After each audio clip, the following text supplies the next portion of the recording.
Cette semaine, l'épisode numéro 30 de Retour sur l'investissement, présenté par le Collège de la MREX. Moi-même, Nicolas Rey, PDG de la MREX. J'ai le plaisir d'avoir comme invité Raphaël Thivierge, qui est économiste chez MREX. Donc, on va parler de statistiques, d'économétrie, comment regarder les différents points de data qui nous aident à choisir le bon moment pour investir en immobilier dans un marché spécifique, puis également choisir quel marché dans lequel que j'investis. On va faire l'introduction à l'économie puis à la statistique, puis ça va certainement nous emmener vers d'autres épisodes plus tard avec Raphaël pour rentrer dans des points encore plus spécifiques et précis. Alors, je vous souhaite une bonne écoute. Bon, salut Raph, ça va? Oui, ça va, toi? Ben oui, ça va très bien. Fait qu'aujourd'hui, on est chanceux de t'avoir avec nous en retour sur l'investissement. On va pouvoir parler d'économie, d'études de marché, de statistiques, parce que tu es l'économiste chez MREX depuis cet été. Alors, avant qu'on rentre un peu dans le détail puis dans le vif du sujet, peux-tu expliquer aux gens qui écoutent en format podcast ou les gens qui écoutent en format vidéo également, c'est quoi les études que ça prend? C'est quoi le cheminement que ça prend pour devenir, exemple, un économiste chez MREX? D'abord, moi, j'ai commencé à faire un bac en finance. OK. Présentement, je fais ma maîtrise en finance également. Il me reste juste, dans le fond, j'ai terminé tous mes cours. Il me reste juste à terminer mon essai pour pouvoir vraiment officiellement dire que j'ai ma maîtrise. Ouais. J'ai également fait, sur le même principe, mes examens du CAIA et du CFA. C'est quoi le CAIA pour les gens qui ne sont pas dans le domaine financier? Là? Je vais commencer par le CFA. En fond, un CFA, c'est relié aux investissements traditionnels, ce qui est à dire la bourse surtout. OK.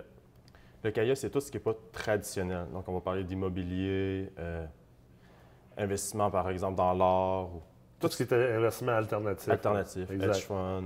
Puis ça, c'est deux certifications qui sont quand même assez difficiles à aller chercher. Là. Oui, quand même. Ouais, le CFA, c'est plusieurs examens, ça prend plusieurs années. Au fond, c'est 3 examens le CFA. Ouais. Après, c'est d'avoir 4 ans d'expérience. Fait que c'est cette partie-là qui me manque pour pouvoir dire que j'ai le titre officiellement. Ouais. Mais c'est la partie la plus facile, les années d'expérience. Ouais.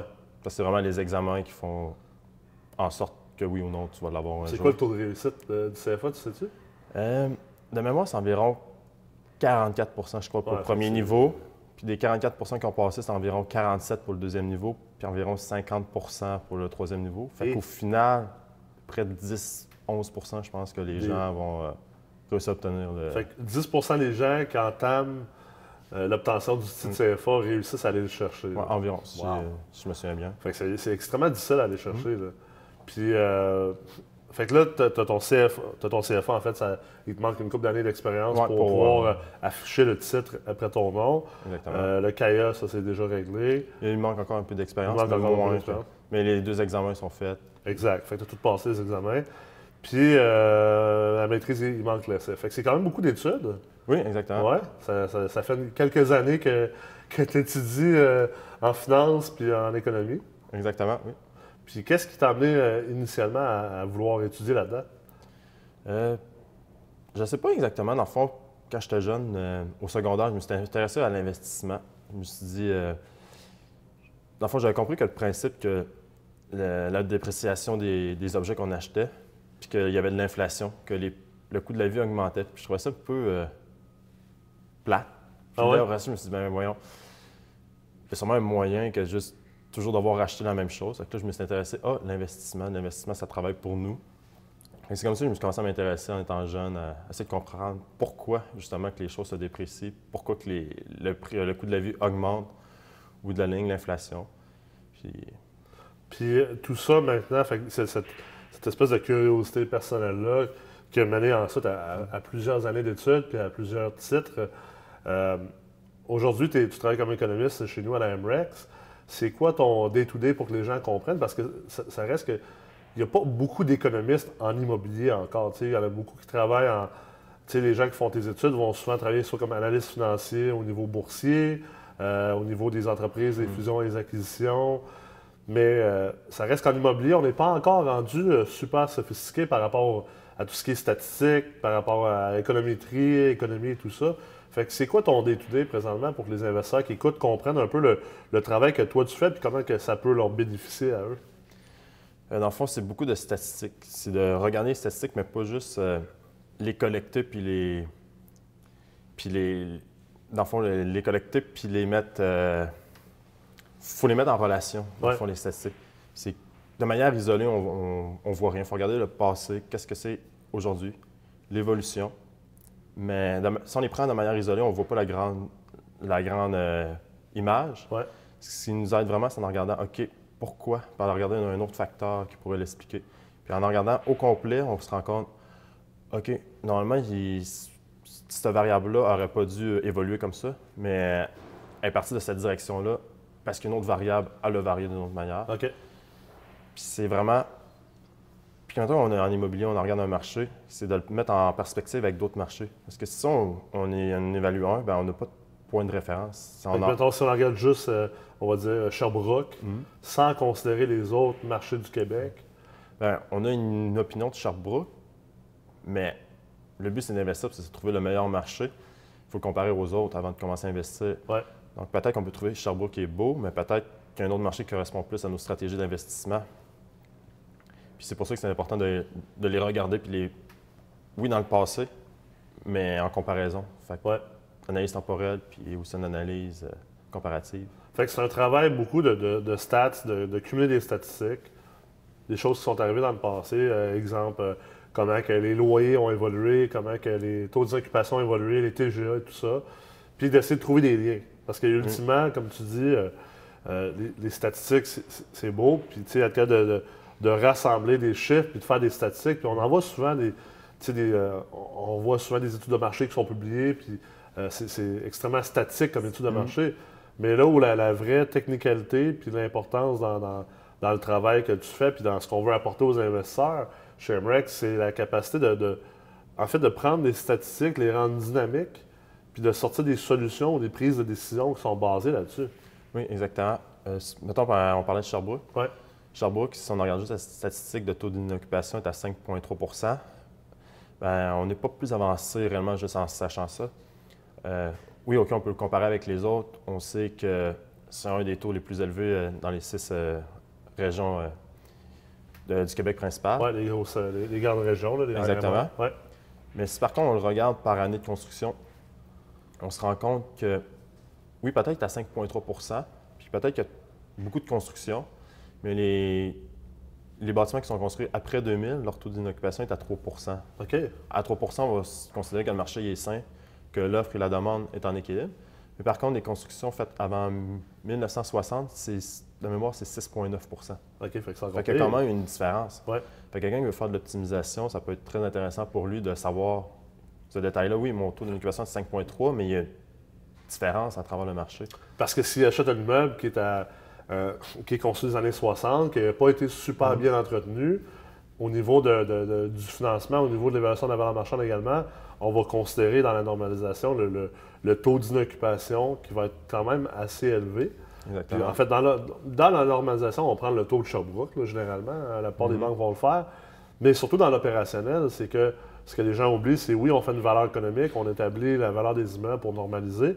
Mais ultimement, dans ton opérationnel, le taux d'inoccupation, c'est quand même quelque chose de réel. Si un taux d'inoccupation de 5 à Sherbrooke, c'est qu'il y a quand même beaucoup de chances que tu aies des logements qui soient libres de temps à autre.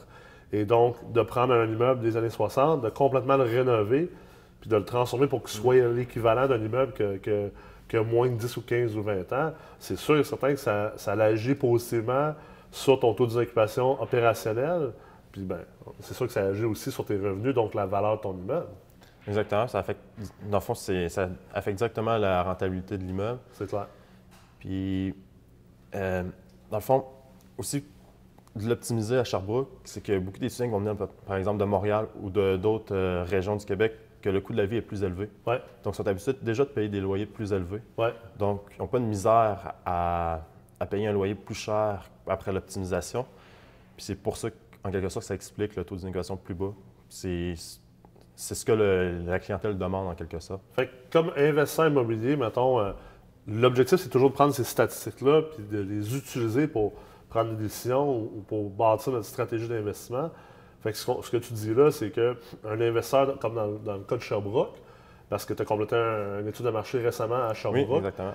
Puis tu l'as présenté au dernier forum des investisseurs de Sherbrooke, ça permet d'indiquer que certains investisseurs, ça pourrait être intelligent de dire j'achète des immeubles qui sont maganés, qui sont vieux, qui sont proches, exemple, des universités. de l'université. Et puis, je vais les rénover vraiment de haute qualité, puis même plus que ce que normalement le marché de Sherbrooke aurait pu soutenir comme augmentation de loyer, parce que je sais que ma clientèle cible, ça va être les étudiants de l'extérieur de Sherbrooke.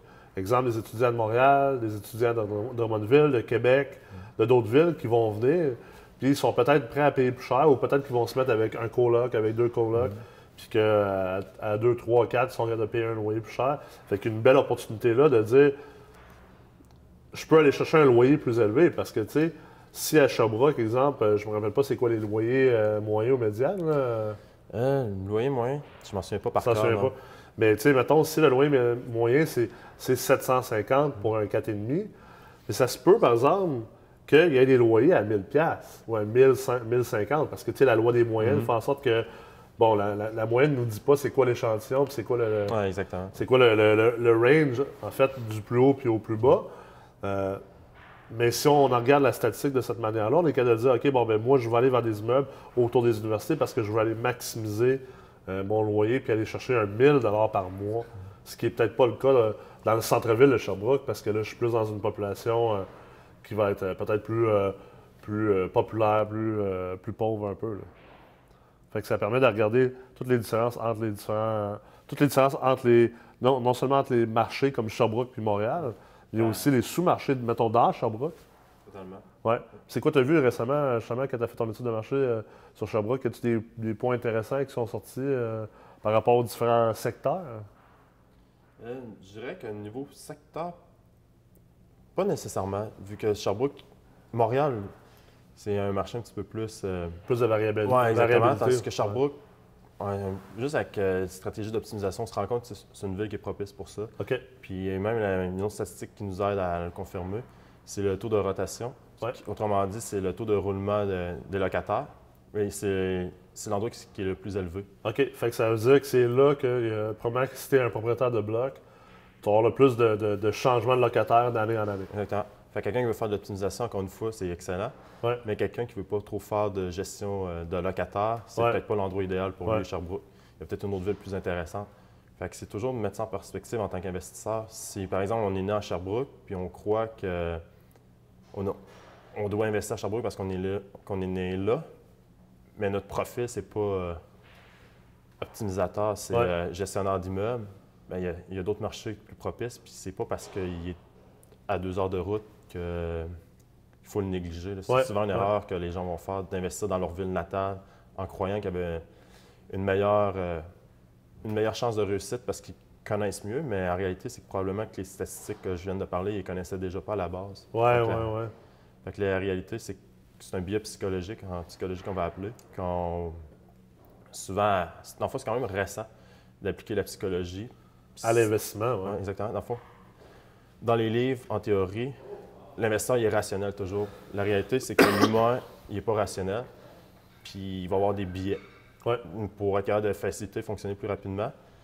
Donc, le fait de croire qu'on a une meilleure compétence dans notre ville natale, ça fait partie d'un biais. On pense que on prend des raccourcis qui ne sont pas toujours les meilleurs. Les gens, ils se disent, OK, moi, j'ai grandi à Sherbrooke, exemple. On est toujours sur le cas de Sherbrooke. Donc, je connais vraiment la ville. Mais tu sais, finalement, nous, on se rend compte qu'on jase avec des investisseurs. Puis, c'est pas vrai que les investisseurs connaissent vraiment la ville ou ils ont un biais, ils ont une pensée ou une opinion de la ville qui n'est pas nécessairement basée sur des faits ou qui est basée sur des faits du passé. Puis, tu sais, entre-temps, peut-être que la ville a évolué puis ils n'ont pas eu le temps, eux, d'ajouter leur perception du marché. Puis, c'est pour ça que l'importance d'avoir des statistiques, puis des études de marché, puis d'utiliser des faits pour établir notre stratégie d'investissement, c'est la meilleure chose. L'intuition, comme les investisseurs aiment bien utiliser, c'est correct, mais il faut qu'elle soit basée sur quelque chose de solide. Puis si on ne se tient pas à jour au niveau des stats, puis on ne se tient pas à jour au niveau des études de marché, bien, notre intuition est basée peut-être sur une fondation de faits puis de statistiques qui est d'autrefois, finalement, là. Puis c'est là que ce biais psychologique-là peut être encore plus important. Puis tu sais, pendant longtemps, les différentes écoles de pensée, les différents auteurs de livres ont poussé beaucoup cette philosophie-là de dire investissez en dedans de 15 ou 25 minutes de chez vous parce que ça va être simple. Moi, je pense que ça fait partie de la vieille mentalité ce que j'appelle les propriétaires de blocs. Là, monsieur, madame, Jean-Pierre, Ginette qui ont acheté un immeuble ou deux puis qui s'assoient là-dessus pour le reste de leur vie. Ils veulent que ça soit payé, ils n'utilisent même pas de levier, ils veulent que l'hypothèque se paye le plus rapidement possible et tout ça. Mais tu sais, cette mentalité-là, on en parle beaucoup dans les cours chez MREX, on en parle dans nos événements, dans nos forums, dans les vidéos également. C'est pas la mentalité, si tu veux réussir aujourd'hui en investissement immobilier, d'être un proprio de bloc. Il faut être un investisseur. Puis un investisseur va rester ouvert aux meilleurs endroits qui vont lui offrir le rendement nécessaire selon le risque qu'il est prêt à accepter. Exactement. Il y a toujours une relation de risque-rendement. Oui. Pourquoi investir dans sa ville natale, c'est plus risqué que la ville d'à côté? Absolument. Puis peut-être au final, oui, faire le même rendement, ou peut-être moins, mais avec plus de risques ou plus d'efforts, devoir mettre plus de temps pour arriver au même résultat. Absolument. Ben, puis tu sais, tu as mentionné le mot effort. Les gens parlent souvent des petits marchés. Tu sais, des petits marchés, on entend parler beaucoup d'exemples de Sorel ou de Shawinigan. Tu sais, des marchés un peu plus rock'n'roll. Puis le monde sont attirés vers ces marchés-là parce que, mon Dieu, le cash flow est tellement grand par rapport à Montréal ou Québec ou Sherbrooke. Mais ce que les gens oublient, c'est d'escompter ce rendement-là par rapport à l'effort qui va être mis, puis par rapport au risque. Parce que, tu sais, à Shawinigan, tu as beaucoup plus de risques de ne pas te faire payer ton loyer. Puis même, tu as beaucoup plus de potentiel d'être obligé de travailler plus fort pour relouer tes logements, puis même collecter tes loyers. Puis ça, bien, ça doit être considéré. Peut-être que oui, tu as eu un 12 de rendement à Shawinigan, puis que, excuse-moi, tu aurais eu un 10 de rendement ailleurs. Mais si tu comptes tout le temps, le stress, l'énergie puis le risque que tu as pris, finalement, si on vient ajouter le rendement, on se rend compte que peut-être tu as eu un meilleur rendement au final ailleurs. T'sais. Parce qu'il y a aussi la croissance possible du marché. Ouais. Puis c'est justement pour ça qu'il existe des primes de marché. C'est que on est prêt à payer un petit peu plus cher l'immeuble, mais parce qu'on sait qu'il y a un meilleur potentiel au final. Oui. Ouais, la prime de marché, c'est un concept, on en parle souvent dans les cours d'ingénierie financière. Le concept de dire que la valeur marchande des immeubles est plus élevée que la valeur économique qui est finançable par l'institution financière. Donc, la différence, c'est la prime de marché. Donc, la personne qui doit acheter un immeuble, exemple à Montréal, qui vaut 1 million, mais que finalement, la valeur économique sort à 900 000, beaucoup de néophytes vont faire l'erreur de dire, il faudrait que je paye 900 000 pour l'immeuble. En fait, c'est faux. Si la valeur marchande est 1 million, la valeur marchande est 1 million. Ce que ça l'indique plutôt, c'est qu'il y a une prime de marché à Montréal parce que le sentiment général des investisseurs est extrêmement positif envers le futur de Montréal. Montréal a plus de chances de voir ses loyers augmenter que l'exemple de Sherbrooke, de Shawinigan, excuse-moi, ou de Sorel. Fait que c'est pour ça que les gens vont payer une prime de marché parce que c'est moins risqué puis il y a moins de chances qu'il y ait des pertes de revenus ou qu'il y ait des pertes de valeur de leurs immeubles. Exactement. Puis, juste exemple avec le REM à Montréal, ben, c'est des projets comme ça qui peuvent faire augmenter la valeur aussi. Ouais. Que le transport en commun quand il apparaît à côté ou le développement de la ville, des arrondissements. Puis peut-être à Shawinigan, ce côté-là, il n'est pas possible, mais quelqu'un qui était propriétaire d'un bloc et qui a une station de train présentement qui est en train de se construire à côté, bien, c'est super positif pour lui, pour ses rendements et son immeuble. La demande pour ces logements va augmenter en fait parce que la station n'est pas encore construite, mais elle va augmenter quand elle va être construite parce que les gens veulent être proches du transport en commun, ils n'aiment pas ça marcher longtemps. Fait que ce que tu mentionnais il y a quelques secondes, ça amène le point important pour les investisseurs de surveiller tout ce qui est au niveau politique municipal surtout, parce que toutes les annonces de politique municipale, de développement d'entreprise, ça peut avoir un effet important sur la valeur de ces immeubles et sur l'augmentation des loyers. Oui, exactement. Souvent, on peut regarder un immeuble, en fait 2 immeubles, puis se dire « Ah, ils sont équivalents, peut-être aujourd'hui, mais en allant voir les projets futurs, ce qui va arriver en réalité, c'est que c'est peut-être 2 immeubles différents, parce que le quartier va continuer à évoluer, c'est pas vrai qu'il va rester pareil. Puis l'emplacement, c'est toujours très important, mais l'emplacement actuel, mais futur, est encore plus important. Puis ça, c'est des points super importants que tu amènes là, puis je suis content que tu en parles, parce que les investisseurs font souvent l'erreur d'acheter des immeubles basés sur le passé et sur le présent. Puis moi, ce que j'enseigne beaucoup en ingénierie financière, c'est vous achetez pas pour le présent puis pour le passé, vous achetez pour le futur. Des immeubles à revenus, des blocs appartements, vous achetez pour... Si vous faites une transaction à partir d'aujourd'hui, en réalité, là, la première journée la plus importante pour vous, c'est demain matin. puis vous achetez pour demain matin, pour dans 366 jours, puis dans 3 ans, puis dans 5 ans, puis dans 10 ans. Fait que oui, on veut considérer ce qui s'est passé dans les dernières années, dans les derniers mois et tout ça, mais ultimement, quand on achète un bloc, quand on investit en immobilier, on investit souvent, c'est une forme d'investissement actif, là, c'est pas de la bourse. Là. Fait qu'on a quand même un effet sur la valeur de nos actifs, puis de nos placements, puis des immeubles qu'on achète. Donc, si on a un effet là-dessus, puis qu'on achète, bien, c'est qu'on est convaincu qu'on est capable d'avoir un effet positif. Puis un effet positif qui va être au moins aussi bon que la personne qui avait l'immeuble auparavant. Puis je souhaite espérer que si tu investis en immobilier, c'est que tu penses que tu es capable, tu es confiant d'être capable d'avoir un effet encore plus positif sur l'immeuble dans les prochaines années que ce que le propriétaire avait auparavant. Donc, de là l'importance de regarder beaucoup vers le futur. Puis, tu sais, je ne parle pas de dire tomber dans la spéculation puis commencer à dire OK, moi, je pense que Shawinigan, ça va être la ville du futur. Là.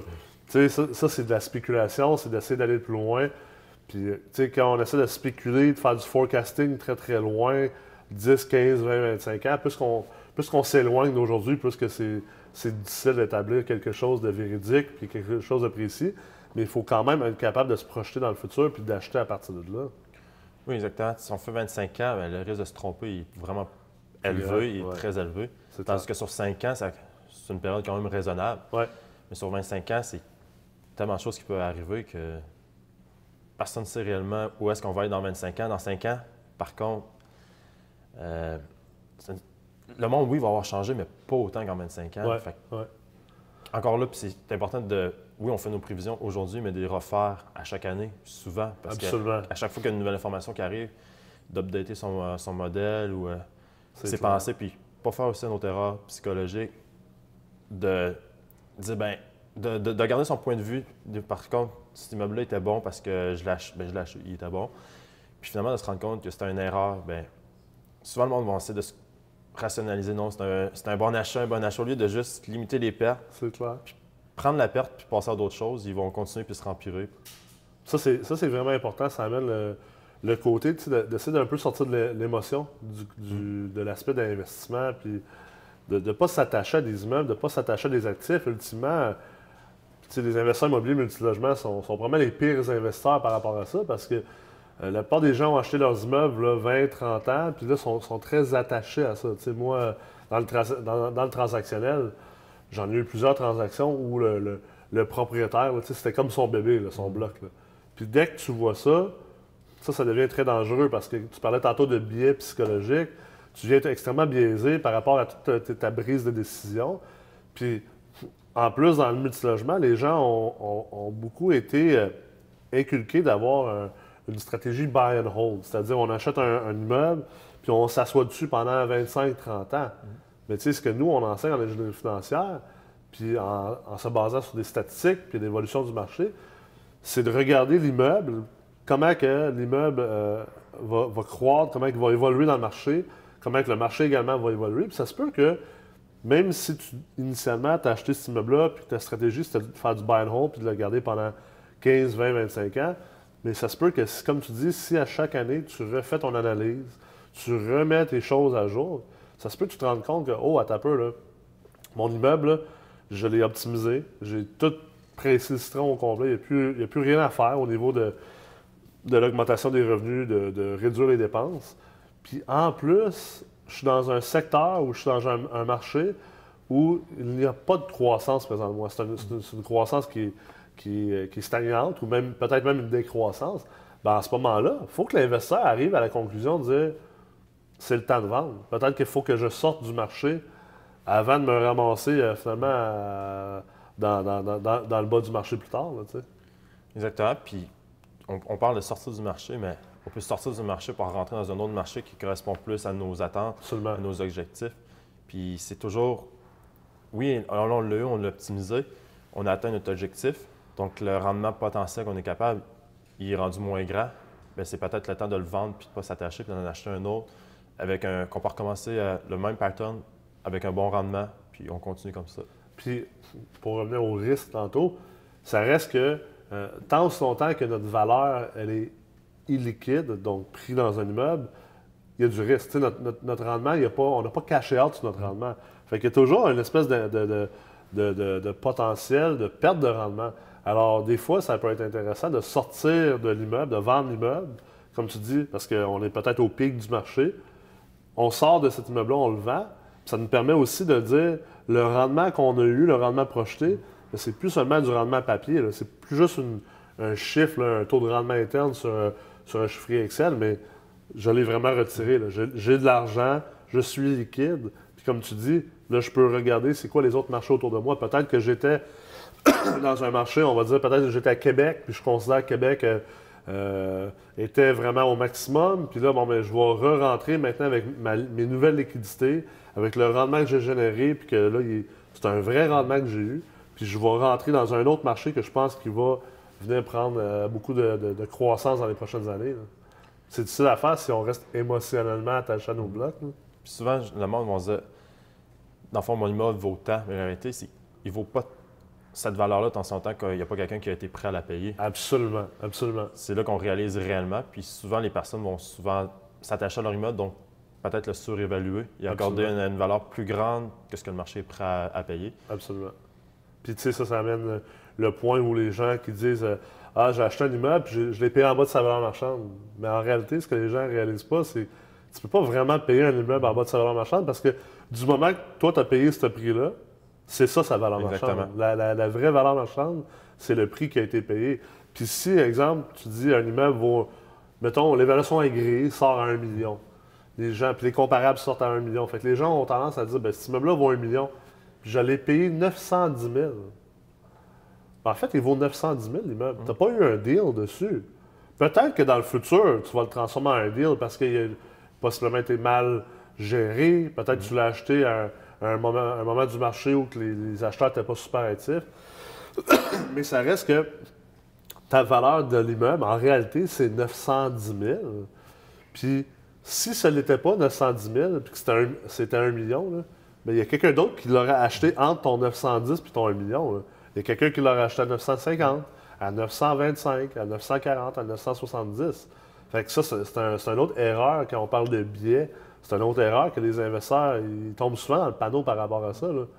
Puis ça, c'est un peu des erreurs psychologiques. On a parlé un peu des erreurs psychologiques, des biais. Je pense que les statistiques peuvent nous aider peut-être à en faire un peu moins, puis du moins être conscient par rapport à ça. On parlait tantôt des marchés qui prennent la valeur, qui perdent la valeur et toutes ces choses-là. Ça amène un autre point, l'immigration. Parce que, tu sais, tantôt, on parlait de Montréal puis Sherbrooke. Pourquoi les gens vont payer une prime de marché à Montréal? Parce que quand on regarde l'immigration et les emplois, qu'est-ce qui est plus positif? Sherbrooke ou Montréal? Shawinigan ou Montréal, excuse-moi? Montréal. Montréal? C'est sûr, certain, Montréal. Oui. Montréal, c'est un marché qui est considéré comme primaire. Puis versus Shawinigan, hein, si j'offre à quelqu'un un emploi, le même emploi à Montréal ou à Shawinigan, je connais pas grand monde qui vont me dire Shawinigan, à part s'ils ont de la famille là-bas ou quelque chose, mais ils vont dire, ben je vais aller à Montréal. Même s'ils n'ont jamais été à Montréal, ben, c'est connu mondialement, elle a une réputation, puis pour un étudiant, le niveau de qualité de vie est super bon. Ouais. Elle se classe bien au niveau Il y a plus d'emplois. Il y a beaucoup plus de chances qu'il y ait des emplois qui se créent davantage à Montréal, que les salaires continuent d'augmenter. Oui, le coût de la vie augmente aussi, on s'entend, le coût de la vie est plus élevé. Mais ça reste qu'il y a moins de précarité d'emploi d'un point de vue systémique, d'un point de vue général à Montréal que, par exemple, à Sherbrooke. Puis la croyance des investisseurs dicte que les investisseurs sont confiants en la ville de Montréal. C'est pour ça que c'est pour ça que les immeubles se transgissent à une prime de marché, parce qu'ultimement, ce que ça veut dire, c'est qu'il y a un consensus d'un point de vue du marché qui dit que tous les investisseurs dans le marché ont atteint un consensus qui dit qu'on est confiant que Montréal va continuer à prendre la valeur, que les immeubles qu'on achète à Montréal vont continuer à prendre la valeur. Maintenant, est-ce que ça veut toujours dire que c'est vrai? Des fois, il y a des changements de cycle de marché. C'est pour ça qu'il faut rester à l'affût. Exactement. On voudrait tout que ça monte en ligne droite, Ouais. mais la réalité, c'est qu'il y a des hauts et des bas. Ouais. On les voit moins en immobilier, multilogement un peu, mais ils existent pareil. Il existe pareil, c'est juste qu'on... C'est pas comme à la bourse qu'on voit à chaque jour les mouvements. Ouais. Mais la réalité, c'est que c'est les mêmes facteurs qui affectent, c'est juste qu'on n'a pas le data aussi rapidement. Donc, on a l'impression que ça bouge moins et c'est plus sécuritaire. Absolument. Mais des fois, c'est juste une impression parce qu'on n'a pas l'information aux nouvelles par exemple, la bourse a baissé de 3 aujourd'hui. On n'a pas, genre, le marché immobilier a baissé de 3 aujourd'hui. Non, c'est clair. On n'a juste pas l'information. C'est clair. Super. Écoute, je pense que ça fait une bonne introduction sur le côté stats, le côté économie, quand on est investisseur immobilier. On va te réinviter, c'est sûr, à d'autres épisodes, puis on va pouvoir comme choisir des sujets puis rentrer vraiment en profondeur. Tu sais, aujourd'hui, je veux vraiment donner une introduction aux gens qui nous écoutent pour qu'ils commencent à se faire une tête sur quoi regarder. Puis on va définitivement t'avoir avec nous dans d'autres épisodes, puis on va aller attaquer des points très, très précis. Fait que merci d'avoir été là aujourd'hui. Parfait, ça me fait plaisir. Super. Cela conclut le 30e épisode de Retour sur l'investissement. Si vous avez aimé ça, vous avez des commentaires, ne vous gênez pas à venir liker sur notre page Facebook, vous abonner à la chaîne YouTube, au Google Play ou iTunes et laissez-nous des commentaires pour qu'on puisse continuer à vous livrer la plus grande valeur possible en investissement immobilier multilogement.